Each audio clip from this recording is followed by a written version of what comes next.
Today we're going to be checking out 10 of the best retro games that I've found on the Xbox Cloud gaming service. And it's thanks to Logitech for sending me the G code here that I got to make this video. So thank you so much, and let's get straight into it.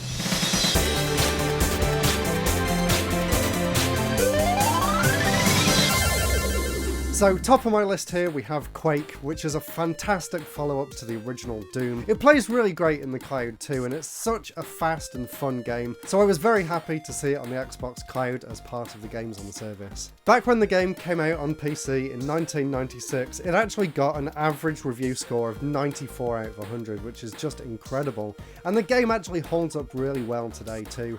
I actually enjoy revisiting it a lot more than Doom. Until now though, the only version of Quake that I'd personally played before was the Sega Saturn version, so it was really interesting to actually experience the proper PC original thanks to the Xbox Cloud and thanks to Logitech G Cloud. Number 9 is a game that I've wanted to play for a long time, mostly thanks to the fact that Double Fine made a massive documentary series about how the sequel to this game was made. Of course I'm talking about Psychonauts on the original Xbox. I played it for about half an hour so far and I'm having an absolute blast with what I've played, and this is probably the one game out of all the games on this list that I'm actually going to go back to after this video and properly put in some good time on the G Cloud and actually play it all the way through to the end.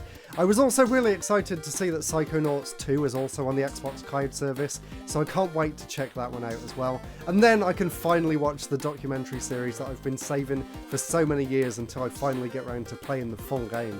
Let me know in the comments below whether you've ever played Psychonauts 1 or 2. I would love to hear your experiences with them. Now, kind of following on from Quake, the next game is Doom 64, and I specifically chose the N64 version because I've never actually played it and I've heard that it's really good, and playing it now on the cloud absolutely cemented the fact that this is actually a fantastic game.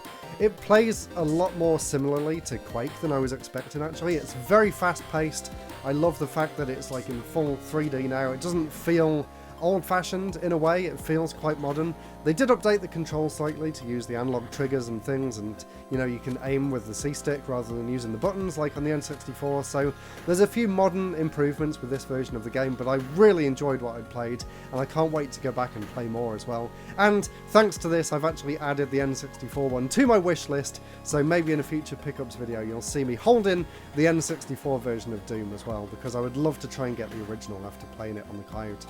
Now next is another game that I also don't have much experience with, so I was quite excited to see it on the list here, and this is Morrowind.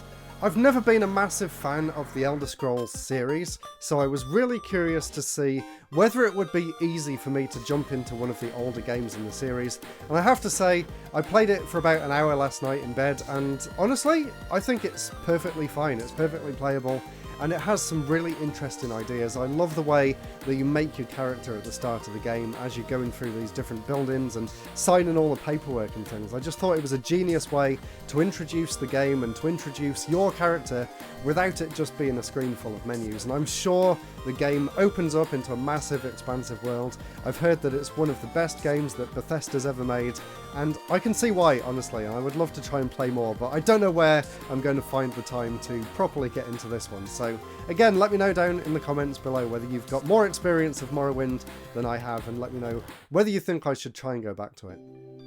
Now for another game that I experienced for the first time thanks to Game Pass, and that was the original Fable. I was a big fan of Fable 2, in fact it was the first game that I got with my Xbox 360. I got it as a bundle with the two together and I really enjoyed that, and I've always meant to go back and see what the original was like.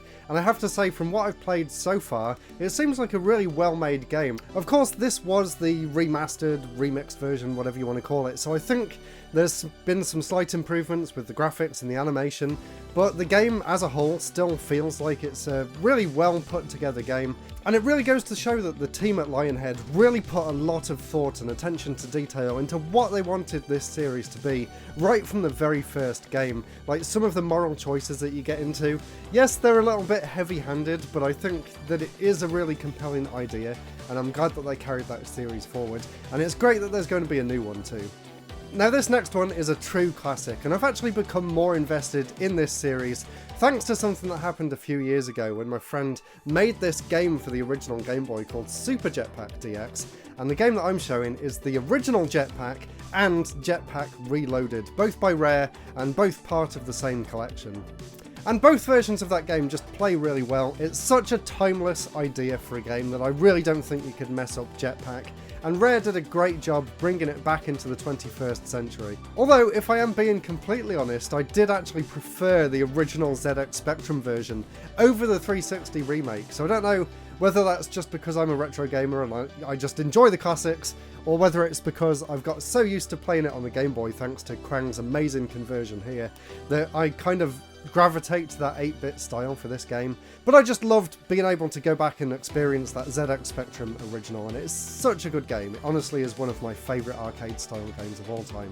Next is Perfect Dark, and this is a game that I've put a lot of time into before, and I was completely blown away by what they've done on the Xbox. I'd never played this Xbox version of it before, so my memories of Perfect Dark come from the, 10 frames per second N64 version that I grew up with, and that I love so much. So playing it with proper modern analog controls and playing it at 60 frames a second was a game-changing experience for me. I was completely blown away. Even things like the intro cutscene just look a million times better than they ever did on the N64, and it is a really good looking game for the 64 as well. So to be able to experience the Xbox 360, I think it was 360 anyway, port of Perfect Dark was just so cool. And also Perfect Dark Zero is on here as well, but that one isn't really as highly regarded as the original N64 one. Now we're going right back to the 80s with this next one. This is Pac-Man Museum, and this is actually a collection of different Pac-Man games packaged in a really nice user interface. Of course, Pac-Man's an absolute classic, and I always enjoy playing it in the arcades, and now I can play it whenever I want to on Game Pass. It was also great to check out some of the more obscure Pac-Man arcade games, and I love the fact that some of them are actually hidden away, so it does actually make you play the games in order to unlock the other ones on the collection. It's very simple, it's very basic, but it does what it says on the tin, and it's always great to experience these classics. This one is another original Xbox game that I already knew I really enjoyed. This is Blinx the Time Sweeper. Kind of a rare game for the Xbox in the fact that this was a completely original 3D platformer, and it has some really unique mechanics for it as well.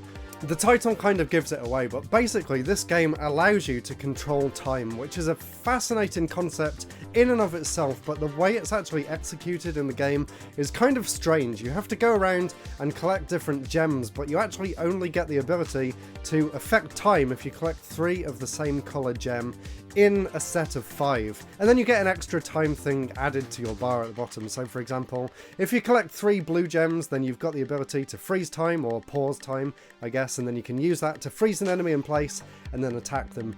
And it's such a great game, it's so fun, and it actually feels retro even for the original Xbox, if that makes any sense whatsoever. It's literally, you start the game, it goes straight into the first level, hardly any explanation as to what to do. There's this really fun dancing music going on in the background, and there's so much going on the stage. You're sucking things up, you're shooting things at the enemies, and it's got that really old school vibe where you just have to kill all the enemies in the screen and then move on to the next level. I love the simplicity of it, and it's honestly one of my favourite 3D platformers, so I was very happy to re-experience this one. And going from one of my favourite 3D platformers of all time to my absolute #1 favourite 3D platformer of all time, and I have to say the best version of that game, this is of course Banjo Kazooie, the original Banjo Kazooie, and by far the best game that Rare's ever made in my opinion.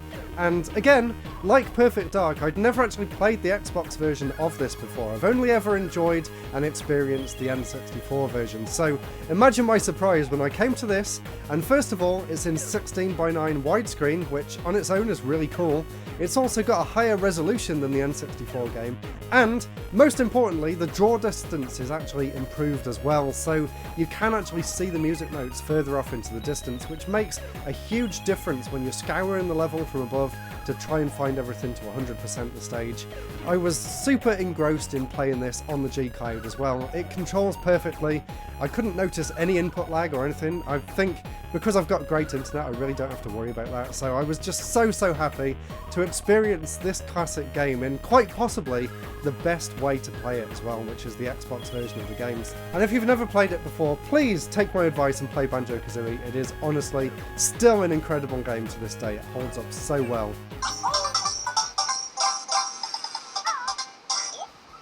If you enjoy N64 games as much as I do, then click the video up there to watch my top 15 games for the system. That's it for this video though. Thank you so much for watching, and of course a massive thank you to Logitech for giving me the G Cloud in order to make this video.